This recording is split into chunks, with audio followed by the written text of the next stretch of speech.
Bonjour à tous. Donc, je vous fais part de suite de mon retour d'expérience. Je l'ai branché il y a de cela 2 heures à peu près. Peut-être même un peu plus, excusez-moi. On voit la goulotte là, la blanche. Ça, c'est l'arrivée des panneaux solaires.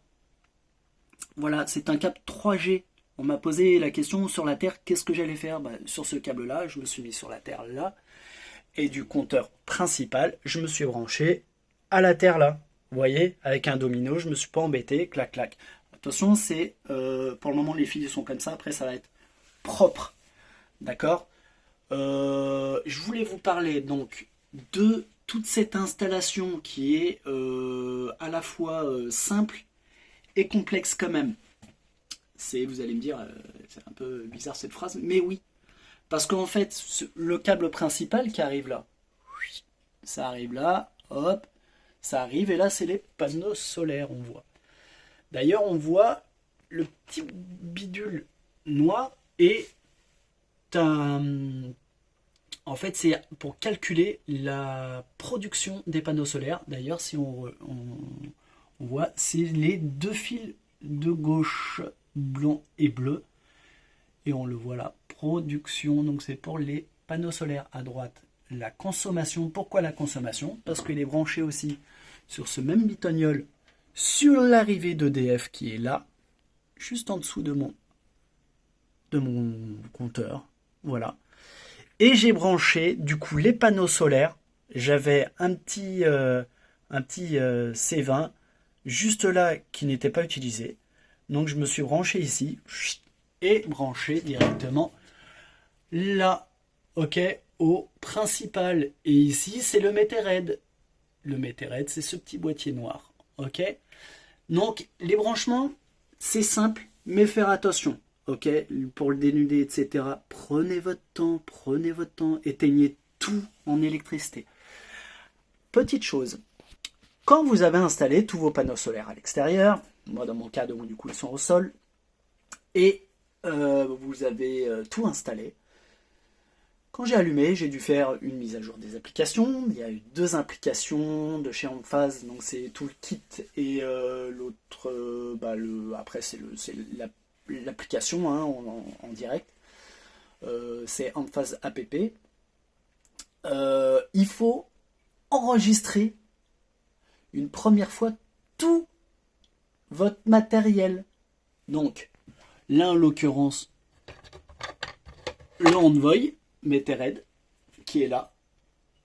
Vous avez le IQ relais en haut, il y a un code barre, donc il faut les scanner. Donc là, on voit en produit en réel. On va voir au niveau des panneaux solaires comment ça se passe. Donc là, on se retrouve devant les panneaux solaires pour un récap bac en acier. C'est des MK Sun 520 watts par panneau. Voilà, et on voit comment j'ai fait. Donc là, j'ai ma gaine principale qui arrive là. Après, on a fait des petits raccords ici. Pour la prise terre, je ne me suis pas embêté. J'ai pris ma prise terre et je l'ai juste branché à mon bac en acier. Pourquoi mon bac en acier? Parce qu'en fait, si on regarde bien, tout est connecté. Tous les panneaux solaires sont connectés au bac. Donc, qui dit qu'ils sont connectés, pourquoi je vais m'embêter à aller pile poil sur le panneau solaire ici où c'est la prise de terre, finalement que tout est connecté en soi. Là on voit les micro-onduleurs, c'est des IQ 8 HC, ils clignotent vert, donc ça veut dire qu'ils produisent. Voilà, et mon inclinaison, je l'ai laissé telle quelle. Je dirais que ça fait à peu près entre 40 et 45 degrés. Voilà. Pourquoi je l'ai laissé comme ça? Parce que tout le monde se met à 30 degrés pour un toit traditionnel. Effectivement, si on regarde bien, de tout ce que j'ai lu, attention, hein, c'est on produit plus en intersaison. Mais du coup, ça veut dire que plus on arrive en été et plus il faudrait les incliner. Donc, si on les incline plutôt Pardon, qu'est-ce que je dis? Non, c'est pas en intersaison. Validez ça sur internet, parce que là je m'y perds un peu. Mais voilà. Tous mes fils là, c'est en attendant, ça va être tout propre. Attention, ça va être tout propre. C'est juste là. Moi j'aime bien faire mes branchements, voir ça fonctionne très très bien. Tout en fond, le dernier, on voit l'embout de terminaison. Attention, les fils, il ne faut pas qu'ils se touchent. Et du coup, les branchements, c'est vraiment assez simple. Je voulais aller là pour une chose, c'est, hop, vous voyez, on voit un code barre au niveau du micro-onduleur. Chaque micro-onduleur doit être enregistré sur le site, sur l'application, pour pouvoir voir exactement sur l'application que ce panneau solaire, par exemple, bah, il va produire que 300 watts, celui-ci 322, 325, etc. Ce sont des bifaciales bivers.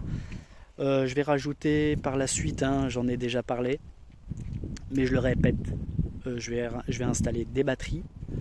Pas maintenant, j'ai vraiment pas le budget et j'ai pas la force. Là, c'est des amis qui m'ont aidé pour installer les panneaux solaires ici. Moi, je fais vraiment le côté pratique. Vous voyez, j'ai ma chaise pour m'asseoir parce que j'ai du mal à marcher, c'est assez compliqué. Bon bref, je ne vais pas m'éterniser là-dessus. Alors il y en a beaucoup qui vont critiquer, qui vont dire oui mais tu sais, en phase, vous avez des micro-onduleurs qui font... Alors le mien de mémoire, il me semble, c'est marqué derrière, on va y aller en direct. On va y aller en direct, ce sont des... Regardez bien ce qui est marqué. C'est marqué Outpower 384 VA et en continu 380. Pardon, c'est là. VA, c'est les watts. Alors il y en a plein qui me disent non mais attends, je vais pas acheter un micro-onduleur qui coûte très cher et à la fin produire moins que mon panneau solaire. Alors il n'y a aucun panneau solaire et onduleur qui va vous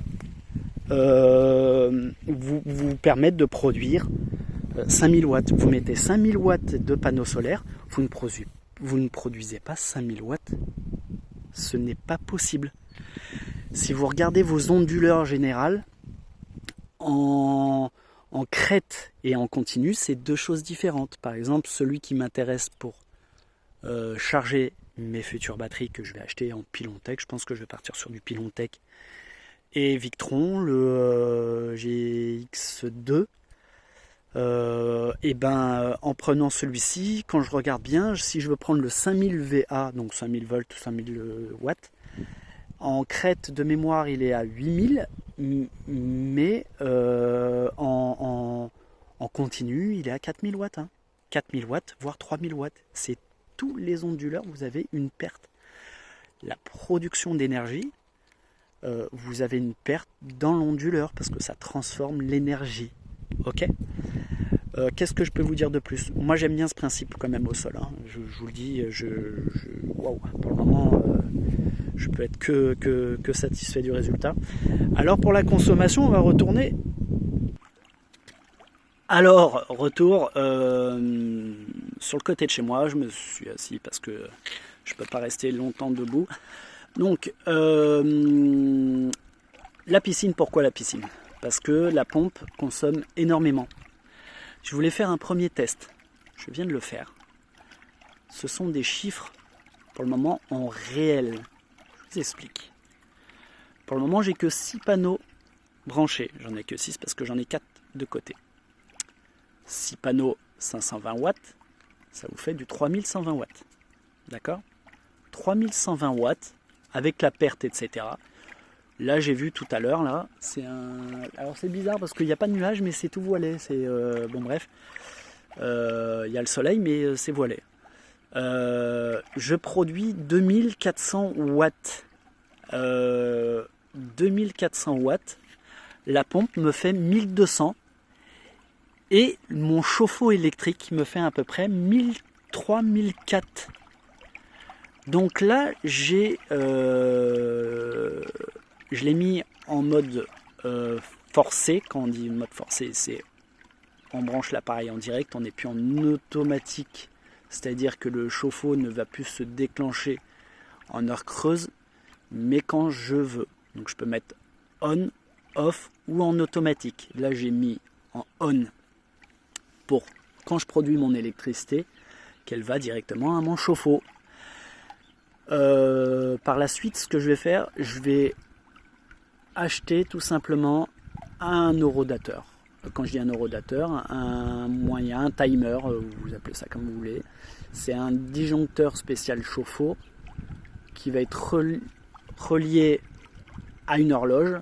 Et cette horloge-là, je vais la régler de façon quand il y a du soleil. Alors ça, quand malheureusement, c'est pas non plus.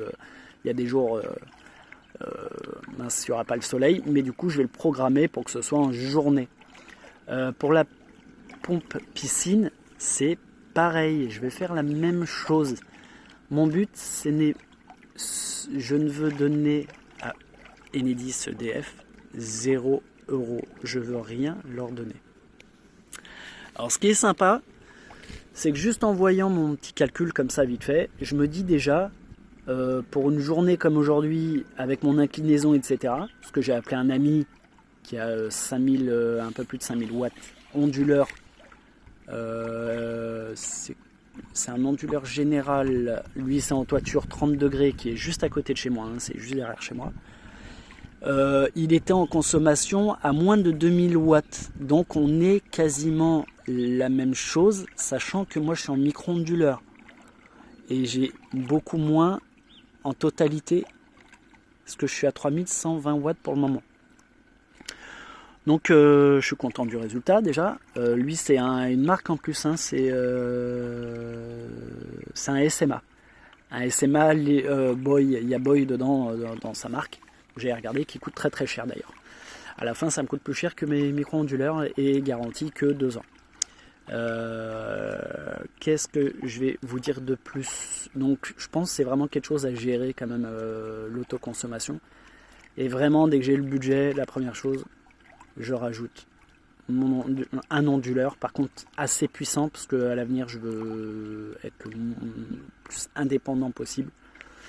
Donc c'est très intéressant de se dire je vais acheter des batteries et le surplus, quand il y a le surplus, ça se recharge et ça utilise les batteries pour les petits watts qui me manquent. Voilà, je vous remercie, n'hésitez pas avec vos commentaires. Je referai vraiment une autre vidéo prochainement. Je vais en faire plusieurs. Je suis un peu brouillon, je suis désolé, hein, je suis pas du métier, donc je découvre en même temps que vous. Vraiment les branchements, faites attention, hein, prenez soin de ne pas faire de bêtises. Et moi j'ai appelé un ami qui est électricien parce que j'avais un doute, c'est lui qui m'a dit mets-toi sur le chauffage de ta buanderie, en plus tu l'utilises pas, donc mets-le et au moins tu as un différentiel dessus. Voilà, je reviendrai vers vous aussi pour, je vous dis vraiment les économies en réel, c'est-à-dire Enedis sur des jours où j'ai mis la pompe tout le week-end. Donc je l'ai fait le week-end dernier sans les panneaux solaires. Là ça va être avec le prochain week-end, sachant que j'ai une pompe à forage, etc. Donc c'est vraiment, j'ai plein d'éléments électriques. Je vous remercie, n'hésitez pas, hein, vraiment sur les commentaires, les questions, je serai heureux de vous répondre, de moins de l'expérience, et surtout il y a énormément de choses sur internet. Il y en a, ils préfèrent une marque plutôt qu'une autre. Moi je dis franchement freestyle. Prenez les panneaux solaires que vous avez envie, bifacial, bivert, enfin faut arrêter tout ça, c'est du marketing. Le bivert, ça veut dire une double protection sur le panneau, donc pour les grêles c'est bien, mais ils le font quasiment tous. Bifacial, deux faces, quand ils sont collés à une toiture, je vois pas l'intérêt. Onduleur, général, micro-onduleur, alors APS, etc. Franchement, ça c'est votre choix. Je pense que vraiment faut y aller, faut le faire. Faut pas hésiter, faut poser des questions, faut prendre son temps. Il y a plein de gens sympathiques qui ont le temps. Moi j'ai le temps actuellement. pour répondre. Vous avez pas mal de sites, hein, par exemple, sans faire de marque, mais j'ai acheté mes panneaux solaires de 520 watts, 149 € chez Mon Kit Solaire, à l'unité. Bac en acier aussi chez eux, en bac en acier GSE. Et tout ce qui est montre onduleur, etc., j'ai acheté autre part dans UP Watt, qui étaient les moins chers, plus intéressants. Il y a plein de sites. J'ai eu affaire à Mon Kit Solaire au téléphone. Franchement, une femme super que j'ai eu au téléphone. C'est dommage qu'il n'y avait pas la promo et des fois c'est en rupture de stock. Hein, donc moi, quand je veux acheter, je vais acheter le pas cher. C'est de la qualité. Il y a les 25 ans de garantie en phase, etc. Mais je veux quand même, quand je les commande, les avoir quand même assez rapidement.